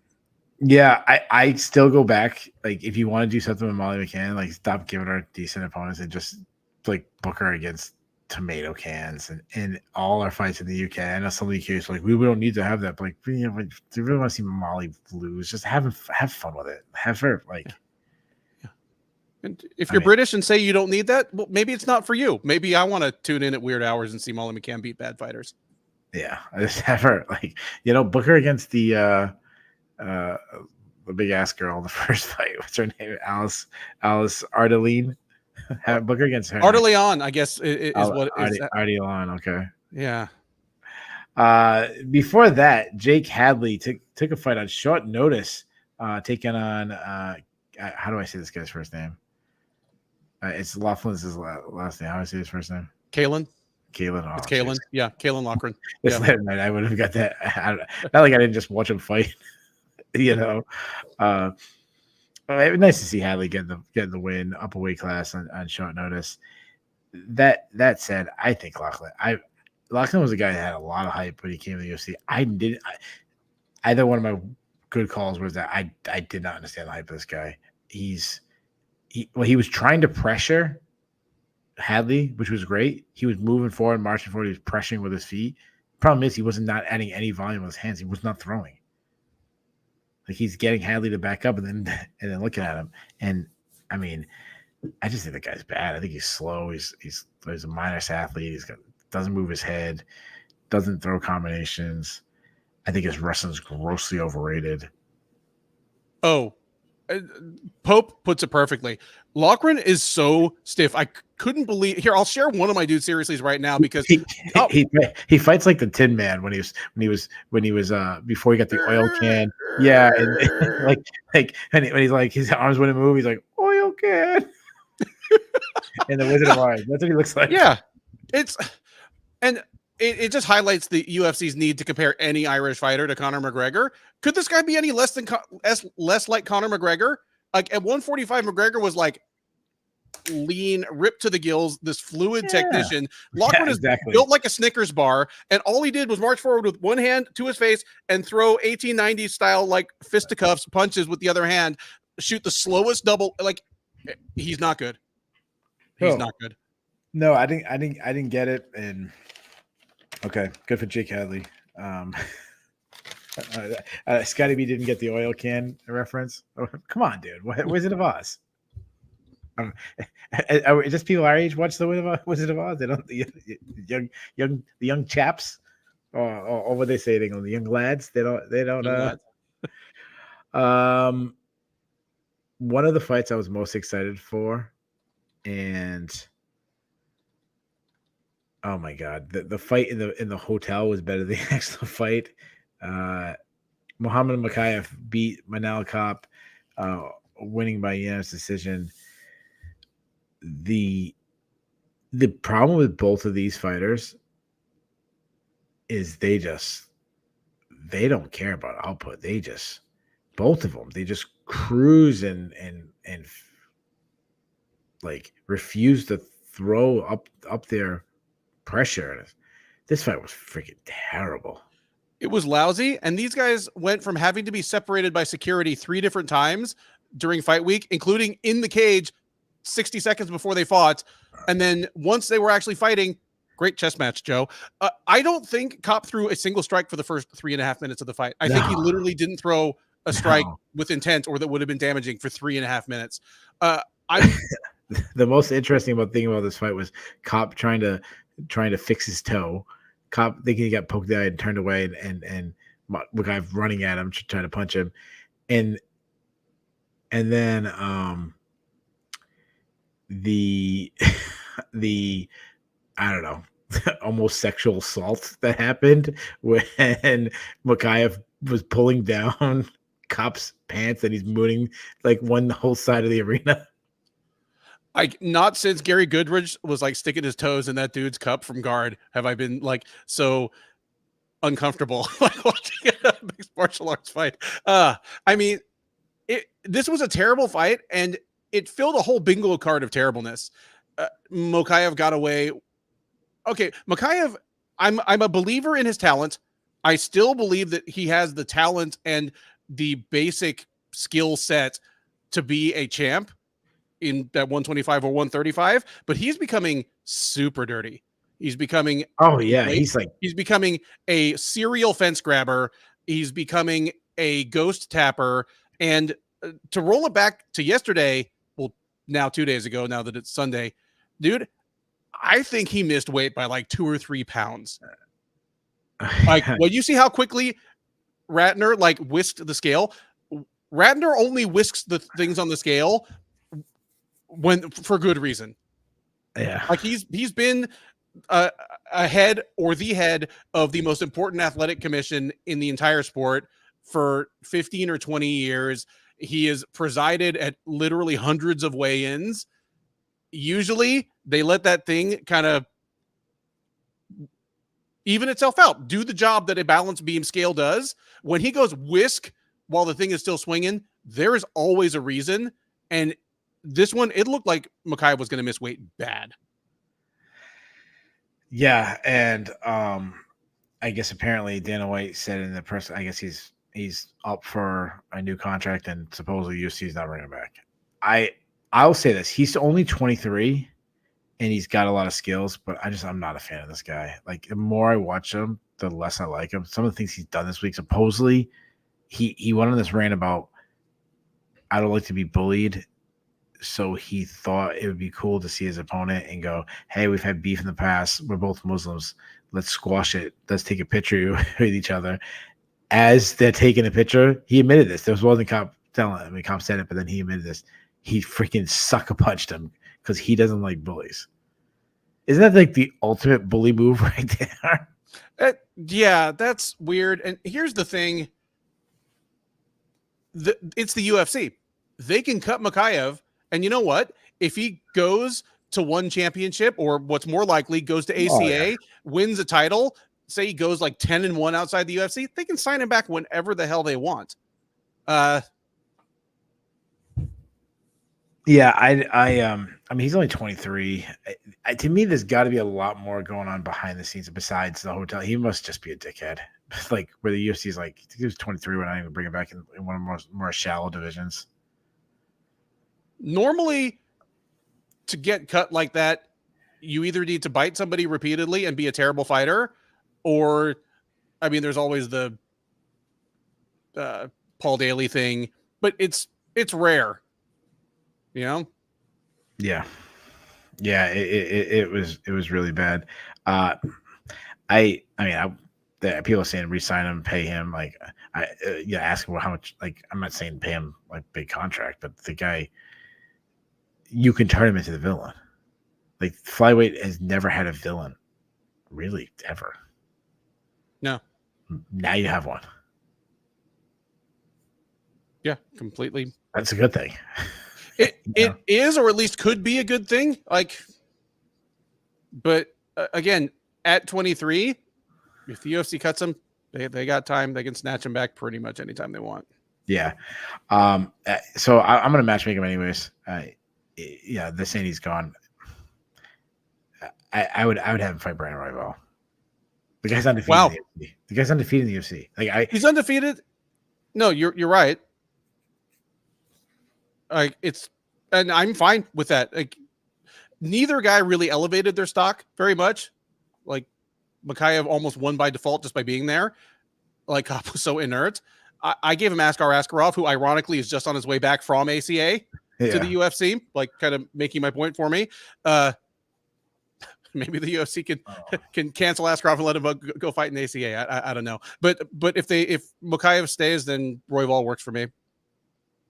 Yeah. As far as Cop, I mean, like everyone's. So let me back up. I'm burying the lead. I scored the fight for Cop, and the fight was terrible. So I'm not saying like I'm not feeling bad that he lost, but I actually gave him the first and the third. I scored it for Mokaev. I gave Cop only the third, but this was a hard fight to score, and scores were kind of all over the place. I mean, yeah, I gave Cop the first, like where Mokaev was kind of kicking him and just getting a little bit of lead, but like not really hit him that hard. And then Cop at the very end had like a decent flurry where he lands some pretty hard shots, and I go, that round sucks so much. I might give Cop it just for that flurry, and I did. Yeah, honestly, Cop landed like 2 or 3 hard punches at the end of the round, and if you want to argue that outweighed all of Mokaev's kind of half-speed front kicks that kind of slapped off the guard, I'm not mad at that. Yeah, and so just so you know, MMA Decisions had it 11-6 for Cop. So, right. As far as Cop, like, I'm getting Bruno Silva. Bruno Silva deserves a step up in competition. I said Tatsuro Taira, but I'm fine with Bruno Silva. And again, same reason. At this point, it's more about what the other fighter has earned and what they deserve than what Cop gets. Iman Report says Cop versus Tim Elliott, just so he can fight the 2 dirtiest fighters in the division back to back and probably just lose his mind. Make Beltran referee that one again. Yeah, how about Elliott versus freaking Mokaev? Like, just have them just cheating. They have to like electrify the fence, and glue their shorts on it. Like, they throw salt in the other guy's eyes. Mr. Miyagi, not Mr. Fuji style. Yeah. Before that, Preston Parsons took on Oban Elliott. Elliott winning in a decision. Elliott won by being effective, like with effective defense. He stopped some takedowns and landed a couple of shots in the separations, I guess. For one, how many wins away is Oban Elliott from being the second greatest Welsh MMA fighter of all time? He might be like 2 wins away, and he's 2 fights into his UFC career. It's like the gulf between Jack Shore and like what's her name? Jack Marshman or who's the tiny girl? Oh, yeah, from Welsh. Yeah, like I can't. Yeah, exactly. Like all friggin' pasty shit. Yeah. Well, Elliott apparently went to the tanning salon, but you know what? I still don't believe in him as a future top 15 fighter at 170. But 1, he's 26, so a lot can happen. And 2, Corey McKenna. Thank you. Yeah. Corey McKenna. Yeah. Like Elliott's win over Parsons is better than any wins that Marshman or McKenna have at the highest level. You're probably dude, right. His takedown defense looked good. And if he's going to fight like he wants to fight, then he's going to need some takedown defense at 170. I mean, I picked Parsons to win this fight. I expected that Parsons was going to have better success in the wrestling, and that success in the wrestling was 1, going to open him up to probably punch Elliott in the face, and 2, end up wearing on Elliott by the end of the fight, just getting ground and pounded for at least parts of the rounds, getting tired out just by having Parsons take him down easily and park on top. None of that happened. Elliott shucked off takedowns, got off at least a decent amount of strikes at his preferred range. I thought he looked good. Yeah, I'll say this. I know one thing they kept talking about Parsons and his wrestling. I just want to say, just because someone tries to wrestle a lot doesn't make them wrestle. Like this dude isn't Bo Nickel. I mean, you know. I want to shout out Luke Wilson, who's a listener, who messaged me on Twitter and just said, yeah, he's got decent entries. The problem is he doesn't run his feet. He shoots into the legs and then stops. DC pointed out, like he talked about, didn't look behind his back when you actually finish W. You're on one side and say his legs are on the side. You want to look behind, you use your head movement. And the thing is, you try to look behind their back, and that's how you kind of push your head into them. That's what he mentioned. So, before that, Marcin Prachnio took on Modestas Bukauskas. Bukauskas winning by 3rd round sub. I'll say this, for a fight that was low, like a low-level fight, this one was pretty fun. I'm never fucking picking Marcin Prachnio in a fight again. Oh, Ever. that's shame on you. I mean, like,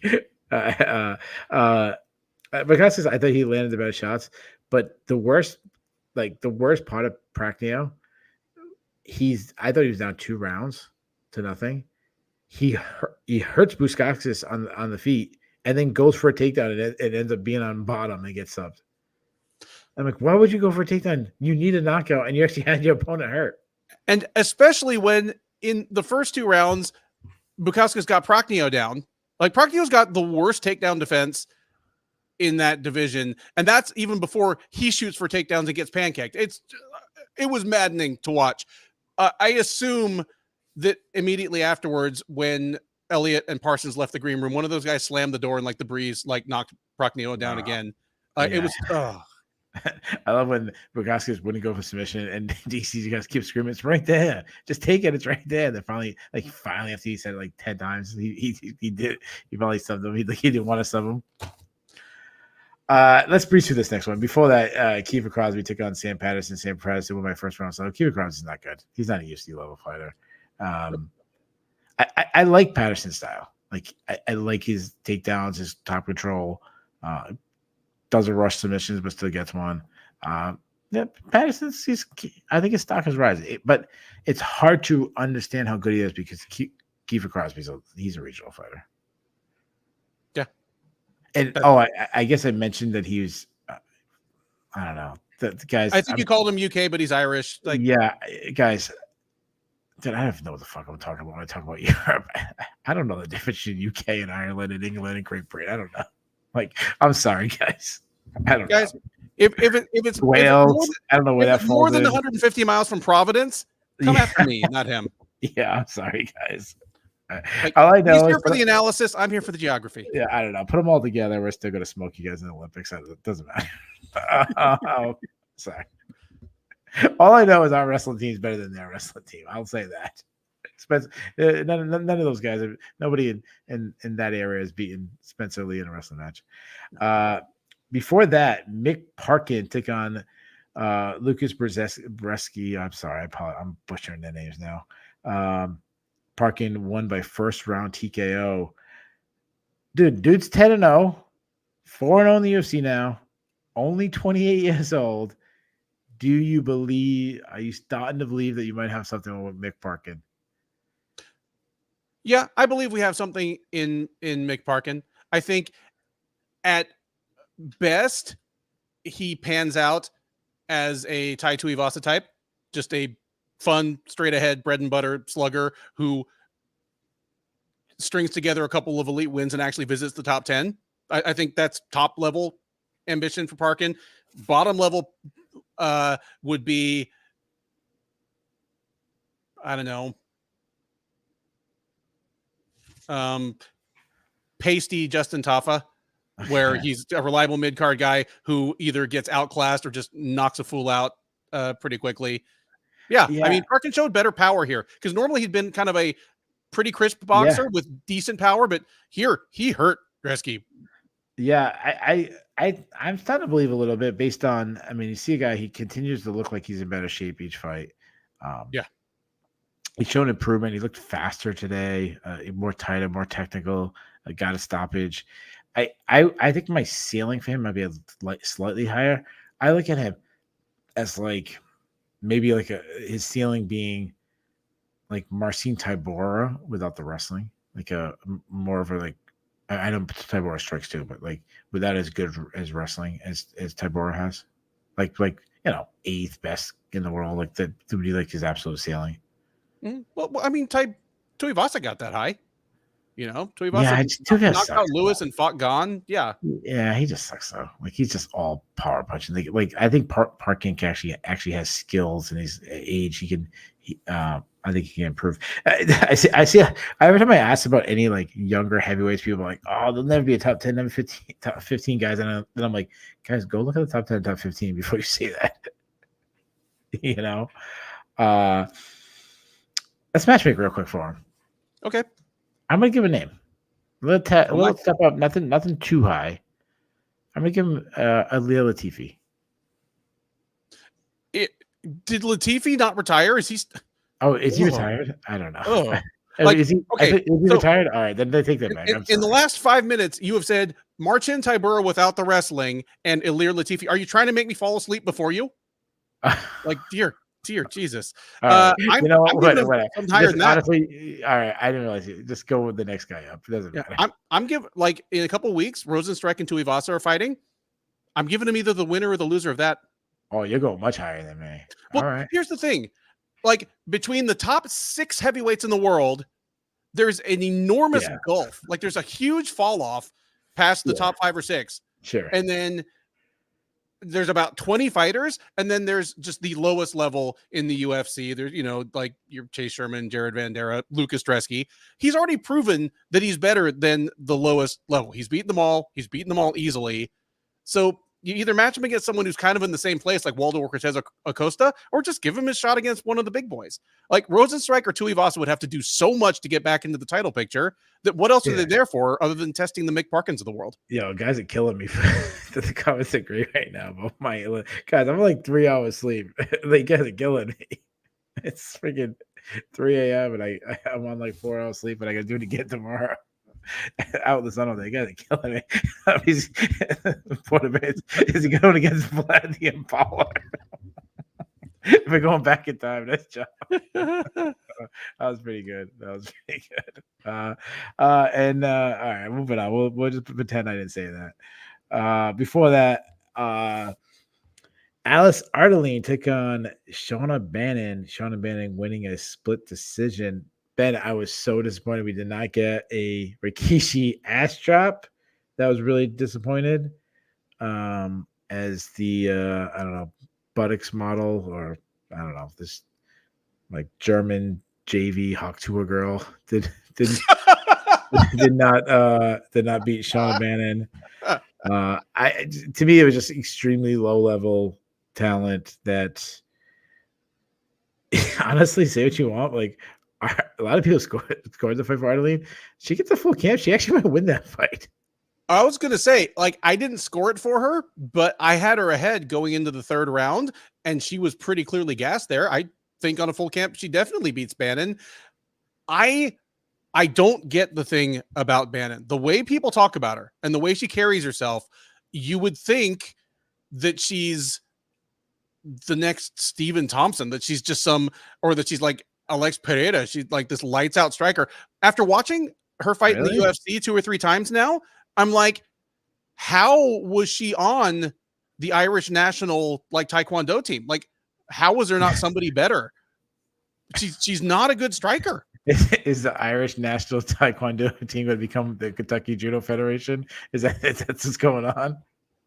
Maybe that's it. The Irish Taekwondo Federation, because she's not good.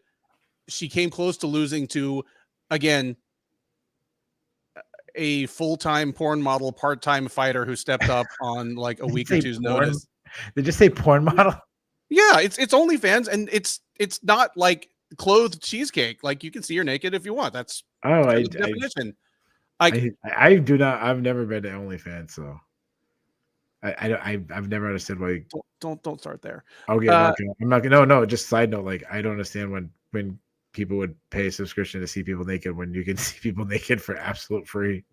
Yeah, it's this was bad stuff, and I'm done. I'm done with it. I'm done with both those women. Good grief. I'll say this: Shauna Bannon, when she won, she was celebrating like you wouldn't believe. Like, she just won the Super Bowl, and then I said, like, why she's like that's cool she won, but she's going crazy that she won. And then I go, oh, you know what? This is our Super Bowl because she's never won another fight in the UFC. So good for her.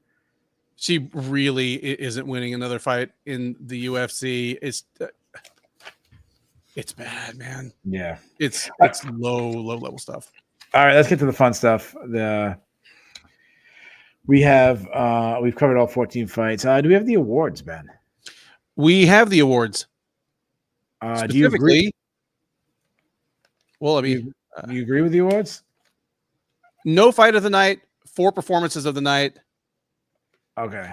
4 performances. I will say for sure Tom Aspinall. I'd give him one. I'd give Paddy Pimblett one. I would give Gregor Rodriguez one. And you know what? I'd give Belal Muhammad one. All right. I mean, this is a weird one. Okay. I don't understand why the UFC did things this way. All but right. anyway, they give out 4 bonuses. They were 100,000 each. And Dana said at the post-fight presser that this is probably the last time bonuses will be over 50,000. Yeah, because they talked him into it at the last part. They were like, let's make it 100. And then there were 7 decisions in a row. But here's okay. So your bonuses: $100,000 to Tom Aspinall. Okay. $100,000 to Mick Parkin for his first round knockout of Lucas Dresky. Okay. All right. $200,000 to Paddy Pimblett. They gave him 2 of the bonuses. They gave Paddy it twice. Yep. Yeah. Okay, good for him. Good for Paddy. Nice. I don't know. I mean, he can throw some cheddar to his friend Molly McCann. She didn't get much tonight. So yeah. Hey, hey. So Belal Muhammad gets nothing. Greg Roger gets nothing, but Paddy gets 2. Hey. Let's get to. It seemed like a lot of people get cut. Apparently Makayev got cut. I that might be a little right. There's got to be way more behind the scenes, but we'll see. Yeah, there's got to be. Let's get the cut list. So the way the cut lists work, if both me and Ben have the same fighter on our list, we allow the UFC to get rid of that person. Ben, I have 2. You have 2. I have 1, 2. I guess I only have 2 myself. All right. So my first one, Lucas Brisky. The guy's 1-4 in the UFC. Is he should be 0-5? The one win over Walter Walker was kind of a robbery. He should be 0-5. Gone. All right. Give me the other one. Let's see if we went. Kiefer Crosby. There you go. We are on the same page. So time to cut. I mean, we probably should cut more, being that the Contender Series is starting up soon. But that's what I have. Let's go to the Bulls and the Bears. The Bulls and Bears are a stock market reference. You want to be on the Bulls. You don't want to be on the Bears. We do it 3, 2, 1. Let's stay negative. Okay. Let's do the Bears. You mind if I go first? Go for it. All right. My number 3, it's going to be Curtis Blaydes. Not a bad loss losing the Tom Aspinall, but it just, to me, this fight kind of sums up Curtis Blaydes in big fights. Mass. I'm obviously like he beat Volkov in this, but I mean, like, the biggest moments he tends to not only lose, but he loses bad. And in this case, he got knocked out in like a minute. So Curtis Blaydes, I know this is the first time he fought for a title and everything, but just how it goes.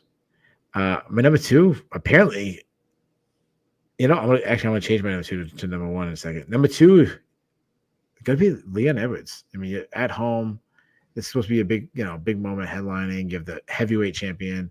A lot of people believe the baddest guy on the planet underneath you. This is going to be a moment, and you get really dominated at home. So not good night for Leon Edwards. And my number 1, it's got to be Muhammad Makayev. He got cut from the UFC. I mean, his lack of actions, all the nonsense that goes on, his fouls, mooning guys. Like, he's made enemies, and then one of those enemies is Dana White. I think Dana might be a little overreacting, but obviously it's not good for Muhammad Makayev. What do you got? I agree with all of yours. Certainly Blaydes. I mean, at this point, I still think he's one of the better fighters never to win a major title. But I mean, a band that I really, really like is the Ramones, and his losses are like Ramones songs. They're all 1.5 minutes long and very, very similar. Like, all I'd add to yours, because I agree with them fully. I would add Manel Kape. That was a fight where both halves of the fight, like, neither of them really impressed. Wow. Even if he thought Kape should have won the decision, and even if you think, damn, you really gutted it out by sticking your own freaking toe back into the socket and finishing the fight, just, it also highlighted all of his worst tendencies. not throwing enough offense. Just, yeah. And I'll throw in Christian Leroy Duncan. Oh, wow. Even if there's nothing shameful about losing to Gregory Rodriguez, yeah, it was a convincing loss. It highlighted some things that he's going to need to go back to the drawing board and fix. He's got time to do it, but this was definitely a step back for him. All right, now we gotta go with the ones who had a good night. This is the Bulls. Ben, I'll let you kick it off. Okay, Bulls. I normally try to shy away from the top of the card for these things, but I'm gonna have to go there eventually. But number 3, Mick Parkin. He's won all of his fights in the UFC so far pretty easily, but here, even against an overmatched foe, he looked quicker, looked leaner, looked in better shape, flashed a little bit better power than he had previously. Just the fact that we're talking seriously about his top 10 potential signifies that he's taken a step up. Number 2, Belal Muhammad.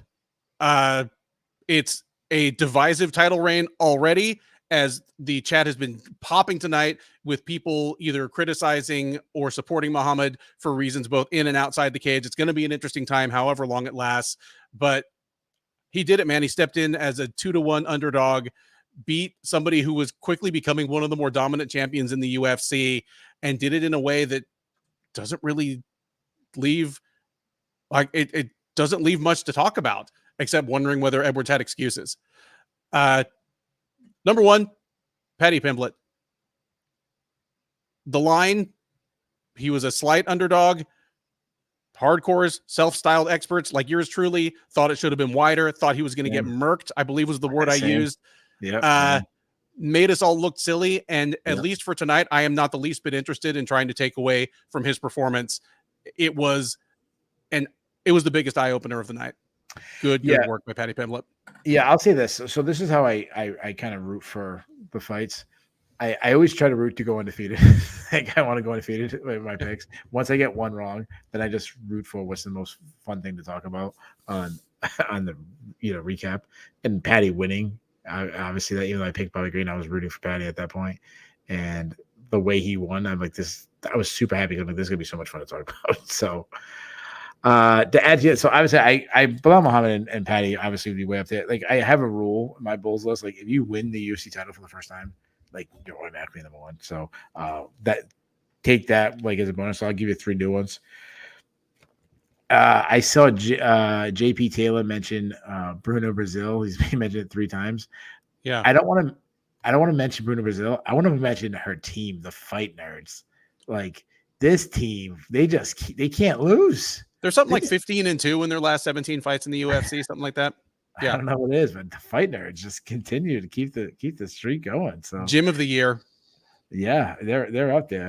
How about Gregory Rodriguez? I mean, 3 wins in a row. We're talking about possibly getting ranked opponents and making way up. So I'll throw Gregory Rodriguez stock. And my number 1. I think there was probably a 50-50 split on who was the baddest dude on the planet. I think the majority of people are now going to be saying Tom Aspinall. I mean, to continue to just trash everybody. I mean, this guy's a real freaking deal.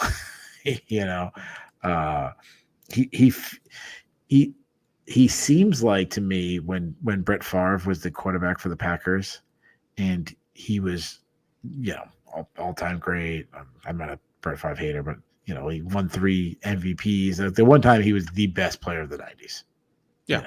Like 94, 95, 96, 97, that era. Yeah. That seems like Jon Jones. He seems like Aaron Rodgers in the background. Like, guys, I'm really freaking good. If you just start me, like, I'm probably better.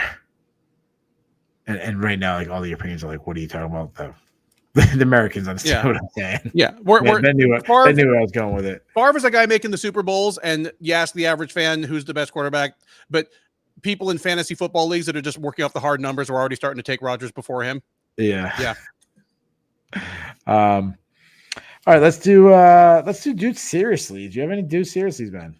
I have a bunch. I'll probably think of more later, but the one I'll throw out right now was in the Bruna Brazil Molly McCann fight, where Brazil was going to work on McCann in the first round, like just going to the body, wrecking her with kicks and knees, nails her with a right kick to the left ribs, and they call it a liver kick. That is not the side the liver is on, Michael. I know, I understand that you can't really say, "Ooh, she kicked her right in the lower heart," but that's not the side of the body the liver is on. Like, they show. I know they're not doctors, but dude, seriously, they show. Yeah. I'm gonna start with a good dude. Seriously. All right.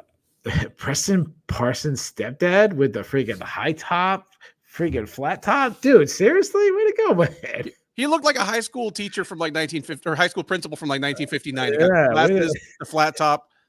And what a cool story. Like the whole thing was cool. Yeah, way to go. All right, I get to some like, dude, seriously. Muhammad Makayev taking a picture of the dude and then sucker punched him. Like, dude, seriously? That's criminal. Muhammad Makayev winning one of the worst fights of the year after this whole crazy build-off in his adopted home country. Says to the crowd, "Who wants to see me get a title shot next?" It's like freaking. There's like one janitor in the back who's like, "Yeah, all right, okay." Yeah, there's no response. He's like, "I want a title shot," and Dana White's like, "Nah, we're gonna let you go instead." Like, dude, seriously. I'm gonna pick on the UK. Sweet Caroline. That's a Boston thing. Like, dude, seriously, stop trying to steal it. That's ours. Moving on. Arnold Allen, forgetting his noun, if I'm saying that correctly, his nan's birthday. Like, dude, seriously, had to have his like coach to remind him. How about this? Belal Muhammad wins the title. His nickname is Remember the Name, and DC says, "And you're champion, Leon Edwards." Like, dude, seriously. You know what? DC has enough of his own quirks without picking up some of Buffer's. Like, don't go down that road. Yeah, DC. I shouldn't talk. I mean, I mess up people's names all the time. So listen. I'm being a hypocrite. I know I am. So just fucking deal with it, right? So before you guys at me saying, "Oh, you said this guy's name," yeah, all right, whatever. Get it. I can pick on other people. And don't come back at me. And my last one, UFC. I don't know why this bothered me, but guys, you're going to you come into Manchester, and you put on the show to start at 11 p.m. with ending at 6 a.m. Like, dude, seriously, like that's so disrespectful. Like, it is, seriously. but and I completely agree with you, but it's the fact of the matter with the pay-per-view model, because you know what? The gate receipts from that arena, which, by the way, the largest indoor arena in all of Europe, probably going to be $1.5 million to $2 million. The UFC might net 10 times that in pay-per-view buys, but not if they put it at an inconvenient hour for Americans and Canadians. So as long as the UFC is on a pay-per-view model, the host countries are going to get fucked. Because here, when they fight in Asia or Europe and it's a free cable card, they do it at a convenient time for the locals, and we end up watching UFC Macau at 4 a.m. Yeah. Well, I will say this, though. I don't think they put it on a convenient time for Americans. I don't know about you. I would have wanted to. Yes. Like, why can't they start at 7? I mean, I've said this many times. Like, why can't the cards, like the pay-per-view start at 7 p.m.? That's what time like a freaking Super Bowl starts. Yeah. But anyways, but we've talked that many times. I'm not going to go on that. So, all right, Ben, what is your grade for the card? I got one more dude seriously, if I may interject. Oh, I'm sorry. Good. Yeah, you got another one. Good. Okay. Dude serious is my favorite. So good. Mike Beltran. He, of all the high-level officials, is the one who was most personally affronted by fouls. Like, he's a former LA cop. I'm sure he's retired now. He used to be an active cop. And his approach has always been something between like beat cop and junior high school principal. He's just personally offended when people foul each other. I remember one card where 2 guys kicked each other in the groin, and he literally made him shake hands like 2 6th graders that got in the recess. And that's all cool and it's charming. But not if he becomes just one other guy that doesn't deduct a point for blatant fouls. And in the Kop-Makayev fight, he lost his mind when Makayev grabbed the fence. He super lost his mind when Makayev pulled Kop's shorts half off, but he didn't take a point. If you're that mad, take a point. The guy full, I mean, you can see his friggin' ass hanging out. Oh yeah, that was bad. Ben, what's your grade for the card? C+. Like, it wasn't the greatest pay-per-view on paper. There were some eye-opening moments, but there were also 7 straight decisions in the middle. And I don't hate every fight that goes to a decision, but I hated most of these. Yeah, I'm gonna go like B- just because the way it ended, the last 3 really picked the card up for me. I mean, Paddy's moment, Paddy Aspinall, rocking the crowd. I mean, if Leon Edwards knocked him out, spectacular. I think I went higher, but Belal Muhammad, I was so impressed with that style. I'll give it like a B-. Always the hardest question: who is your listener of the night? Not counting the people that aren't allowed to win. Again, like Jade Bunkie, you have a podcast, you're not allowed to win. Portia, you're basically in the Hall of Fame at this point. Chris Wiz, you're in the Hall of Fame. JP Taylor's getting there. He made me really crack up a couple times, pointed out a few things that I missed, that I forgot. So JP Taylor's my listener of the night. SOS, Rampages, and Pope.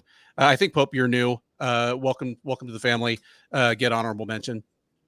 Yeah, Pope did well. We're in the UK. I'm gonna pick a UK person. Portia Baines, when she came at me for the Latifi line, that was pretty funny. I'm gonna give it to Portia Baines. She's from the Wales, so it's like, I don't know what time it is in Wales. The Marnock man of Wales are both like 4'9". Like she's freaking eating breakfast or something, or I don't know. It could be freaking afternoon. I don't know. But so I'll give it to Portia Baines. So there you guys have it. We have just covered UFC 304, going more in depth than I believe any show out there. It's super late. I got to go to bed.